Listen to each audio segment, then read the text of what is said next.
सदर ममलिकत आसिफ अली जरदारी कराची के अस्पताल में जेर इलाज है। इनका कोरोना टेस्ट मस्बत आया है। वजीर आजम शहबाज शरीफ ने कौम से सदर ममलिकत की सेहत के लिए दुआ की अपील की है। वजीर आजम शहबाज शरीफ ने इससे कबल सदर जरदारी को फोन करके इनकी खैरियत दरियाफ्त की थी। सदर की सेहत से मुतालिक इजहार तशवीश करते हुए वजीर आजम ने इनकी जल्द सेहतयाबी की दुआ की और सदर ममलिकत को बेहतरीन तिब्बी सहूलियत फराहम करने की हिदायत की है। सदर के जाती मौलवी डॉक्टर आसिम हुसैन ने बताया है कि इनका कोरोना टेस्ट मस्बत आने पर सदर की मुलाकातों पर पाबंदी लगा दी गई है। इन्हें मुकम्मल आइसोलेशन में रखा जा रहा है। डॉक्टर आसिम हुसैन के मुताबिक आसिफ अली जरदारी इंफेक्शन डिजीज के माहिरीन के जेर इलाज हैं।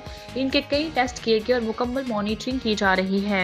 दूसरी जानिब सिंध के सीनियर वजीर शर्जील मेमन ने सदर जरदारी को दुबई मुंतकिल करने की खबरों को मुस्तरद कर दिया है। उनका कहना है कि सदर जरदारी 4 अप्रैल को जुल्फकार अली भुट्टो की बरसी के जलसे में शिरकत नहीं करेंगे। बरसी की तकरीब से बिलावल भुट्टो को जरदारी खिताब करेंगे। Governor Punjab Saleem Haider, governor KP Faisal Karim Kundi और गवर्नर सिंध कामरान टेसोरी ने भी सदर जरदारी की जल्द सेहतयाबी के लिए दुआ की है। गवर्नर सिंध टेसोरी ने सदर जरदारी के लिए अस्पताल में गुलदस्ता भी भिजवाया है, जबकि स्पीकर पंजाब असेंबली मलिक अहमद खान ने भी सदर ममलिकत की सेहतयाबी के लिए दुआ की है।